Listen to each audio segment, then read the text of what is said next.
Hello student, তোমরা যারা ক্যালকাটা ইউনিভার্সিটির আন্ডারে ফিফথ সেমিস্টারের ছাত্রছাত্রী আছো এবং তোমাদের রাষ্ট্রবিজ্ঞান সাবজেক্টে অনার্স আছে, তোমাদের জন্য আজকের ক্লাসটা খুবই গুরুত্বপূর্ণ।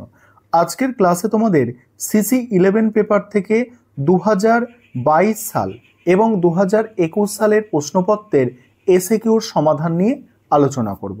তাহলে আজকের ক্লাসটা প্রথম থেকে শেষ পর্যন্ত দেখতে থাকো। 2022 সালের প্রশ্নপত্রটা প্রথম আলোচনা করছি। 2022 সালের প্রশ্নপত্রের সমাধান। প্রথম প্রশ্ন, হিতবাদী রাজনৈতিক দর্শনের জনককে? এটা তোমরা প্রত্যেকেই জানো, বেনথাম, অর্থাৎ জেরেমি বেনথাম। দ্বিতীয় প্রশ্ন আছে, জেরেমি বেনথাম কোন অর্থনীতিবিদদের দ্বারা প্রভাবিত ছিলেন? অ্যাডাম স্মিথের দ্বারা প্রভাবিত ছিলেন। পরের প্রশ্ন আছে কি দেখো, ব্যক্তি তার নিজের ওপর, নিজের দেহ ও মনের ওপর সার্বভৌম। বক্তব্যটি কার? জন স্টুয়ার্ট মিলের। নেক্সট প্রশ্ন দেখো, একটা বইয়ের নাম আছে, দেখো the consideration on representative government. এই বইটার লেখক কে? বইটির লেখক হচ্ছেন জন স্টুয়ার্ট মিল। নেক্সট আছে রাষ্ট্র স্বাধীনতার বাস্তবায়ন। বক্তব্যটি কার? বক্তব্যটি হচ্ছে টি.এইচ. গ্রিন। তারপরের প্রশ্ন আছে দেখো, the open society and enemy, এর লেখককে? Karl Popper. এখানে একটা বিষয় তোমাদের বলে রাখি, এই যে সিসি 11 পেপার, সিসি 11 পেপারটা তোমাদের আছে, এই পেপার থেকে কমপক্ষে তিনটে বা খুব কম হলে দুটো থেকে তিনটে বইয়ের নাম, অর্থাৎ অথরের নাম কিন্তু তোমাদের অবশ্যই পরীক্ষায় আসবে, যে এই বইয়ের লেখক কে আছে, এরকম প্রশ্ন তোমাদের আসবে সিসি 11 পেপার থেকে, এটুকু নিশ্চিত।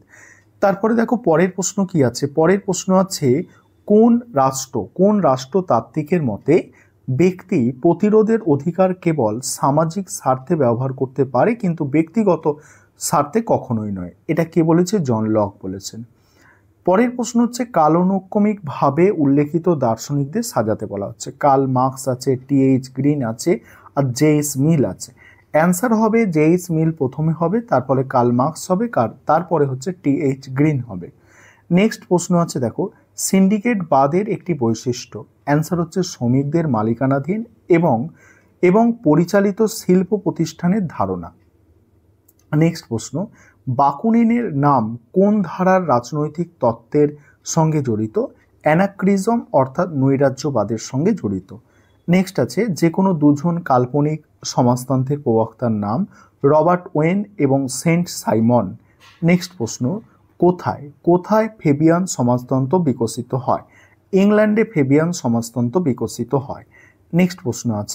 নেক্সট প্রশ্ন দেখো কি আছে, নৈরাজ্যবাদের একটি বৈশিষ্ট্য নির্দেশ করো। নৈরাজ্যবাদ রাষ্ট্র এবং কেন্দ্রীয় শাসনের বিরোধী। পরের প্রশ্ন, the civil war in France, এই গ্রন্থের লেখক কে আছে? গ্রন্থের লেখক হচ্ছে কার্ল মার্কস। দেখছো তাহলে কতগুলো বইয়ের নাম কিন্তু জিজ্ঞাসা করা হচ্ছে, অর্থাৎ বইয়ের নাম কিন্তু অবশ্যই আসবে, যে তার অথর, বুক এবং অথরের নাম, এটা কিন্তু তোমাদের জন্য ইম্পর্টেন্ট। তারপর দেখো রিজন অ্যান্ড দেখো রেভুলেশন, এই যে বইটা, এর লেখক কে আছে? এর লেখক হচ্ছে হারবার্ট মার্কুস, এর লেখক। এবার 2021 সালের প্রশ্নপত্রের সমাধান তোমরা দেখে নাও। তার আগে একটা বিষয় তোমাদের বলার আছে, তোমাদের ফিফথ সেমিস্টারে অনলাইন কোচিং ক্লাস চলছে, বহু ছাত্রছাত্রী অ্যাডমিশন নিয়েছে। তোমরা যদি কেউ অ্যাডমিশন নিতে ইচ্ছুক থাকো, এই নম্বরে যোগাযোগ করে অ্যাডমিশন নিতে পারো। নম্বরটা একবার দেখে নেবে, 912300005218, এই নম্বরে তোমরা যোগাযোগ করে অ্যাডমিশন নিতে পারো। তোমাদের 4টে পেপারই ক্লাস করানো হয়, 2টো সিসি পেপার আছে আর 2টো ডিএসসি পেপার আছে। 4টে পেপারই ক্লাস করানো হয় এবং পার মান্থ 600 টাকা করে ফিস নেওয়া হয়। চলো তারপরে প্রশ্ন উত্তরগুলো দেখে নাও। 2021 সালের প্রশ্ন আছে দেখো, এখানেও দেখছো বইয়ের নাম আছে ফ্র্যাগমেন্ট অন গভর্নমেন্ট, এই বইটির লেখককে? Jeremy Bentham. পরের প্রশ্ন আছে অন লিবার্টির রচয়িতাকে? জন স্টুয়ার্ট মিল। তোমাদের আবারও বলছি, বইয়ের নাম কিন্তু ভালো করে জানতে হবে এবং লেখকের নাম। ডায়ালেকটিক শব্দটির উৎস কি? ডায়ালেকটিক শব্দটির গ্রিক শব্দ ডায়ালেগো থেকে এসেছে, যার অর্থ হলো বিতর্ক বা আলোচনার মধ্যে দিয়ে সঠিক সিদ্ধান্তে উপনীত হওয়া। তারপরের প্রশ্ন আছে, কোন ব্রিটিশ রাষ্ট্র দার্শনিক উদারনৈতিক ভাববাদী রূপে পরিচিত? টি.এইচ. গ্রিন। নেক্সট প্রশ্ন, দেখো আবার একটা বইয়ের নাম আছে, elements of the philosophy of right, কে রচনা করেন? হেগেল রচনা করেন, ঠিক আছে। তারপরে প্রশ্ন 6 নম্বর প্রশ্ন হবে এবারে, রাজনৈতিক বাধ্যবাধকতার ধারণার প্রবক্তাকে? রাজনৈতিক বাধ্যবাধকতার ধারণার প্রবক্তা হচ্ছেন হবস। তারপরে সাসিমোর নাম রাষ্ট্রদর্শনের কোন ধারার সাথে যুক্ত? সাসিমোর নাম রাষ্ট্রদর্শনের কাল্পনিক সমাজতন্ত্র ধারার সাথে যুক্ত। পরের প্রশ্ন আছে, কোন কাল্পনিক সমাজতান্ত্রিক দেখো ফ্র্যাঞ্জেল নামে এক নতুন ধরনের গোষ্ঠী গঠনের পরিকল্পনা করেন?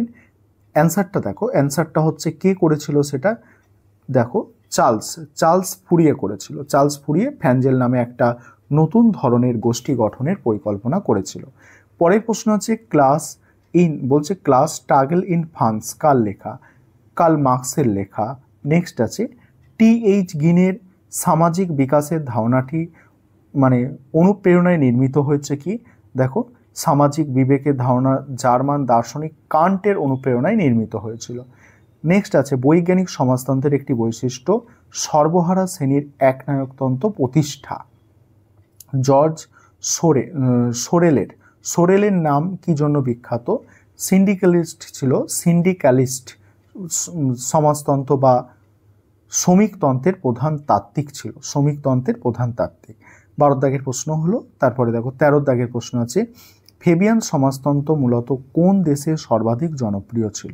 ফেবিয়ান সমাজতন্ত্র ইংল্যান্ডে, ঠিক আছে। এডওয়ার্ড বার্নারস্টাইন কোন চিন্তাধারার সঙ্গে যুক্ত? দেখো বার্নারস্টাইন ছিলেন একজন জার্মান সংশোধনবাদী সমাজ গণতন্ত্রী। নেক্সট আছে যে সাংস্কৃতিক মার্ক্সবাদের একটি মূল বক্তব্য উল্লেখ করো। সাংস্কৃতিক মার্ক্সবাদ হলো একটি সেমেটিক বিরোধী ষড়যন্ত্র তত্ত্ব যা দাবি করে পশ্চিম মার্ক্সবাদ অব্যাহত এবং বহুদিক প্রচেষ্টার ভিত্তি হিসাবে মানে পাশ্চাত্য সংস্কৃতি।